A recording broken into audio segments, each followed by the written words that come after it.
And next off the tee at Teed Up Indoors, Bryant Roche from the News and Record. And the game you covered last week, Bryant, who did you see? And talk about that. Did you see the Grimsley Mount Tabor game? That seems to be the game everybody's watching last week. What about that game? Indeed, that is where I was. I guess first off, thank you, Andy, for having me on. And Ann Arbor back for the Star. That's right, back in house. And but yes, I know you guys just talked about it a little bit, but I was over at Grimsley at Mount Tabor. I think coming into the game, some of the things that we were kind of looking for, what Faison Brandon would look like, being the new starting quarterback. Yeah, and it being his job now, full time, full steam, give you the reins, you take over the program, and you're running it. That's what he did. Indeed. So, that was something. We knew that Mount Tabor was going to have a pretty good defense. And overall, I would say for about 3.5 quarters, I was really impressed with how they stopped the run. We know that Shamarius Peterkin, also known as Snook, is going to have his plays for Tabor. He had a 69-yard touchdown pass thrown to him early in the game. But other than that, I was really impressed with how Grimsley looked defensively. And you have a safety in the second half, on a bad snap that, the Tabor punter kind of had to move backward, behind the end zone. Big difference in the second half and the first half. First half, it was very close. The second half seemed like Grimsley just took off and ran away with it. Yeah, it was kind of one thing after another. You had to start off the second half, Anderson had a long kickoff return that gave them a short field, and from there they kind of ran the ball in. An offside penalty put them at the 1-yard line, and from there Brandon just went in there, the safety, and then at another point Bryce Davis had an interception and then had a sack fumble. So Bryce Davis is one of those guys who is a defensive guy that can take over a game in big moments, and that's another thing that we saw on Friday night. And you knew going in Mount Tabor was going to be pretty good because you were at the scrimmage when they went up against Dudley and Southeast, and pretty much they won that scrimmage. You don't keep scoring a scrimmage. They won it over at Dudley that week before. They looked very good. And also, I think it's we got help this night here too at Teed Up Indoors. I think it's Yes Weekly's in the house maybe tonight doing their job, doing a great job as always. Great people, Yes Weekly. And the Womack family, Womack Power, keep it going. But back to the situation again, you knew Mount Tabor was going to be good all the way in. I did. I had them ranked number 4 in the triad heading in. Had Grimsley at number 1. Still have Grimsley at number 1. I think in a way both teams they were who we thought they were. Right. I think it took a little bit for Grimsley to get it going. But I think we thought that may have been possible with some of their young guys. And it seems like we were talking with Mike earlier. It seems like Grimsley's kind of MO always has been kind of slow starters, and they pick it up in the second half. This is my first year here, but I think they did a little bit. They also missed a field goal earlier in the game. Grimsley did. So you saw a little bit of week 1 stuff. Mm-hmm. But I think in a way they're probably going to be, even better as the season goes on with some of their new guys in the lineup. Good point on your part. Week 1 ready. I think a few teams like Grimsley and Dudley, when they finally got their quarterback in the game, when he finally checked in, Atmore the second, Drew Atmore, both Dudley and Grimsley were week 1 ready. As far as any teams go, probably the teams were the most week 1 ready, those two. I think, with Dudley, it was kind of a matter of time. Oh, it was. It was. The first quarter and 3 minutes of the second quarter. And then when he comes in, you're throwing the ball upfield to C.J. Neely, and you're going upfield to Cordell Bartley, and you're going upfield to Nasir Newkirk, and hey, there it goes. I think with Dudley, their offense, they have so many weapons, and so I think in the scrimmage they maybe didn't run all of their stuff. Some teams don't sometimes. Some teams like to kind of conceal what they have and don't give it all away early. A little bit. So I think maybe that might have been part of it. Part of it may have been some of those new guys, kind of getting, mixed into the offense. Acclimated. Mm-hmm. That's the term I'm looking for. The old term for the old school, acclimated, yes. But I think Paige, I think that game, I think Page is still trying to build up a little bit, and We'll build up you this. Let's know build up to the next week. This is week 2 coming up. Where will you be tomorrow night? I'm guessing. Is it going to be Oak Grove, West Forsyth? that is where I'll That's a be. big So matchup. Big I matchup. will be over at Oak Grove. We've got West Forsyth coming off an 8-7 win over AC Reynolds. They're an old school football team. West Forsyth. They like to Right. run the ball. And a key thing about that too, Yeah. just jumping on top of you, a key thing about that is such a big 1-point win for first-year coach Kevin Wallace. He's brand new at the school. He was there before, came back. He's going to be the guy to lead us. He comes back first game. You just about got to get that win to make it. Yeah, I think the kids really like Kevin Wallace. You can tell he's fiery, he's passionate.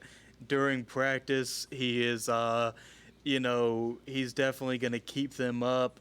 And for him, he expects, a good showing. So he and Rob Creason go back. Rob Creason, the new coach over at Oak Grove, They do go back. he's worked under Mark Holcomb, now the head coach at Bishop McGinnis.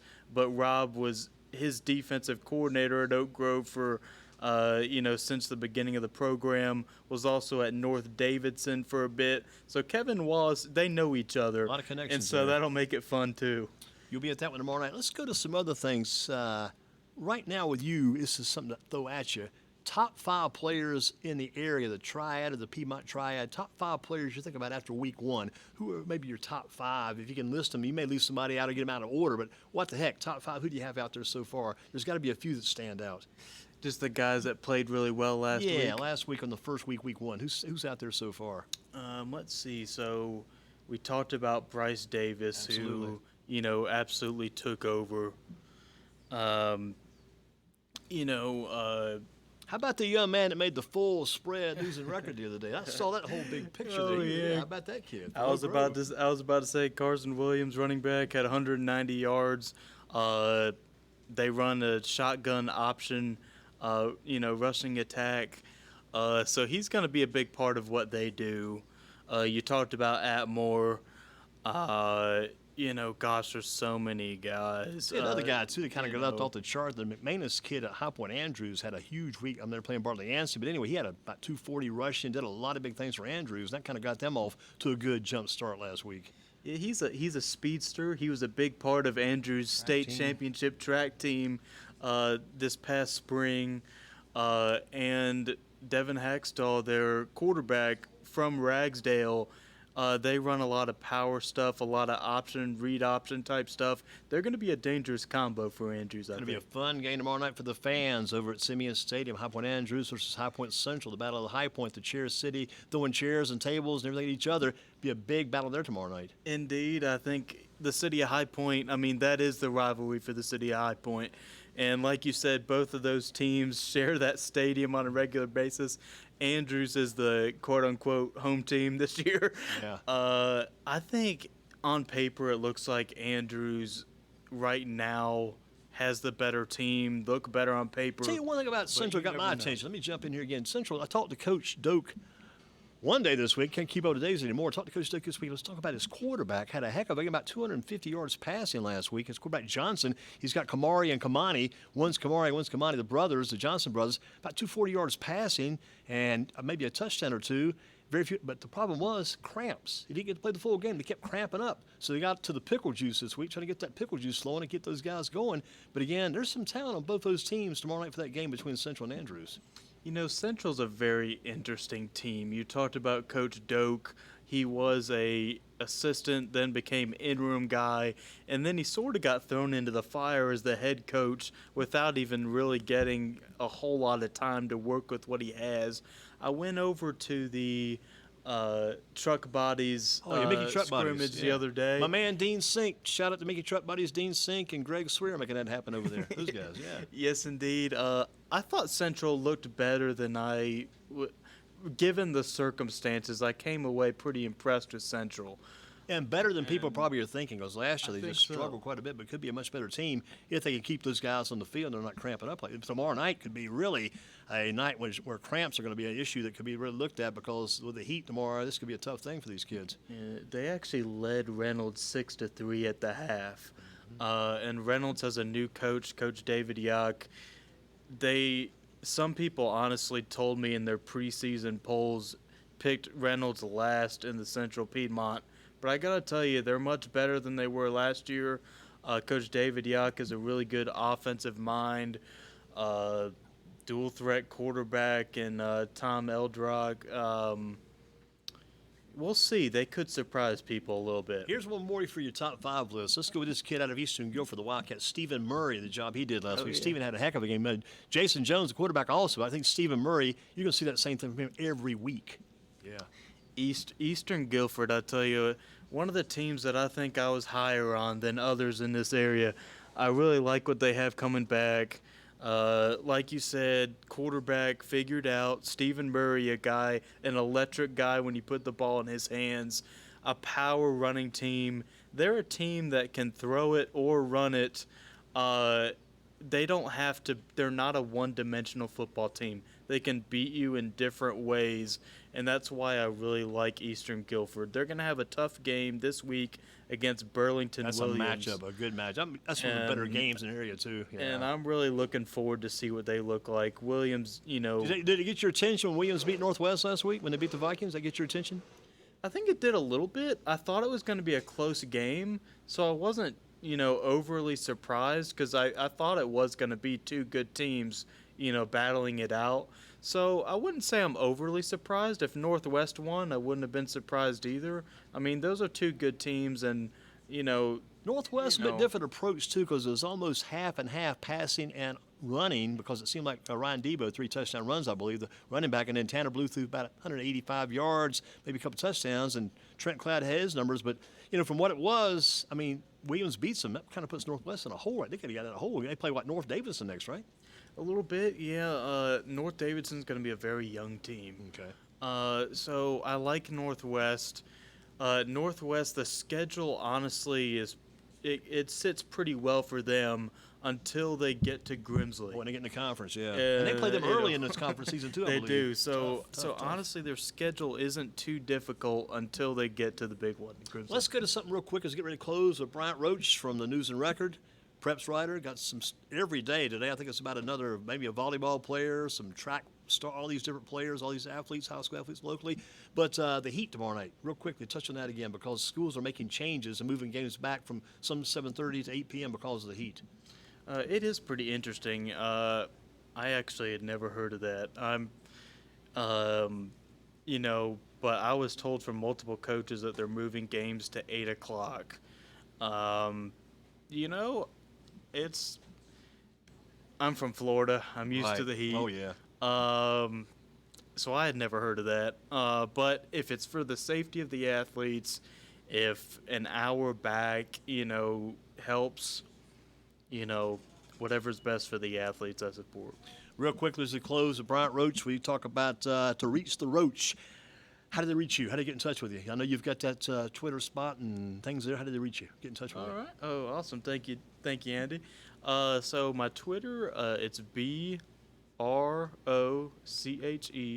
Sports, and then email bryant.roche@greensboro.com. Do we go Roche or Roche? Roche. Roche, the Roche Roast here this evening. Got that rolling on GreensboroSports.com, Football in Focus. And then we closing, you'll see your work online Friday night late and probably see it again full spread Sunday paper, right? That's how it works? So we'll have a live updates for the game that we're doing. I'll have updates during the game. We'll also have my 3 biggest takeaways from the game. And then in addition to that, we'll have top performers from the night before should come out Saturday online / Saturday print. Bryant Roche, Sunday outstanding print, job today. First to have you on the show tonight here at Teed Up Indoors. Great to have you with us. Look forward to seeing you again in the future. And we'll look for you tomorrow night, the game with Oak Grove and West Forsyth. Indeed. Should be a good one. Like I said, 2 of our top 10 teams in the Triad, Coach Creason and Coach Wallace, they know each other. It should be fun. It should be classic running football. Who plays assignment Smash Mouth defense. football, the old days. Smash Mouth coming up. Yes, sir. Bryant, thank you so much. Thank you, Have a Mr. good Durham. week. Yes, sir. Next up on the program.